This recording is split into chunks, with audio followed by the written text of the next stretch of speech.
Greetings, friends, and welcome to Captain Samuel's. Oh, sorry, I just kind of lost focus there. Like Thunder is by Nnedi Okorafor. First published in 2023, it's African Futurism. So this book is the sequel to Shadow Speaker, which I also reviewed, and instead of focusing on the young Shadow Speaker Eiji, this book is told from the point of view of her friend Dikeogu. And Dikeogu was the son of wealthy media moguls, but was sold into slavery by his parents because of his power to summon rain and lightning. The story starts 3 years after the last book ended. The truce between Earth and the jungle planet Ganen has not been renewed, which means war between the planets is a threat. Earth was also previously blown up by nuclear bombs, and then partially healed by peace bombs, which helped the Earth but also opened portals to other worlds like Ganen and randomized the geography of the world. Ganen is spreading bigoted propaganda against Change Ones, which are the humans who have special powers like Shadow Speakers and Rainmakers. The story is about Dikeogu and his companions on a quest to stop Ganen again and stand up to intolerance. Okay, what do I think about this one? So I liked Dikeogu as a character. He wants to do normal young man things like have a girlfriend and be accepted, but his special powers and anger and bitterness about being a slave create difficulties for him, and even those times when he does finally get out of his own way, he's rejected by the conservative people of Earth. I also appreciated the setting of Nigeria in 2074. It was interesting to read about the interplay of different ethnicities, religions, and practices. For example, there was a love triangle between Eiji, Dikeogu, and another guy named Arif, and it was a possibility that Eiji could have chosen them both as husbands. However, even though I enjoyed the first book, Shadow Speaker, I was not having a good time with the sequel, Like Thunder. It felt extremely unfocused, like I was just reading about Dikeogu wandering around doing a bunch of random side quests. There didn't seem to be too much of a central conflict or tension, and I think that's because the book tells as much as it shows, and because the main bad guy, Chief Ete of Ganen, was mostly off stage the whole book.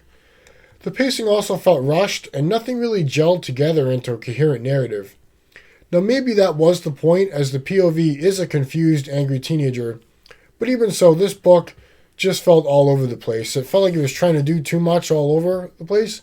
Maybe just if it had picked one or two things, like at the start where he goes around freeing other slaves on cocoa plantations, if it had really zoomed in on that, I think that the book would have benefited than just all the random stuff that happened. For example, Dikeogu meets a Muslim woman his age who works in an electronic repair shop.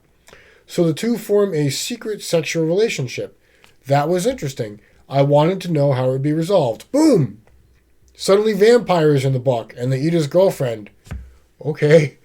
As another example, Eiji uses her Shadow Speaker powers to freeze an entire arena of people to stop a public execution. So then after they rescue this guy, using this tremendous display of power, do they make a cool getaway by flying in the wings of this guy that they just rescued? Or surf on clouds that Dikeogu summoned? No. After this scene where they rescue this guy with his power, they just get on the bus. Like they're, on the way to pick up groceries or something. They just hop on the bus like a bunch of pedestrian plebs and just ride off. It would be like the scene from Predator where after Arnold Schwarzenegger beats the alien monster, instead of running to the chopper, the next scene is him looking at the bus schedule. It's just a lot of weird stuff like that that just didn't feel like it really gelled together for me. So yeah, I'll give Like Thunder 3 out of 5 stars, but just barely. It's almost a 2-star read for me, but there were some good parts mixed in there. Choose for yourself what to read. For me, though, I don't particularly recommend this one. What I do recommend, though, is you could just read the first book in this duology, Shadow Speaker, and then just stop there. I really don't feel like the second book continues the narrative or really adds anything that you're missing out on. I gave this one 4 out of 5 stars and enjoyed it. And another one of Nnedi's books, the first one I ever read and really liked, was Zara the Windseeker. Now, I gave this one 5 out of 5 stars and a guide to rating. So those are two other ones that you could try instead of Like Thunder. So I still like Nnedi, and I'll keep reading her work. But, Like Thunder wasn't really working for me. And, oh well, sometimes that happens. Okay, thanks for watching. Hope you're doing well.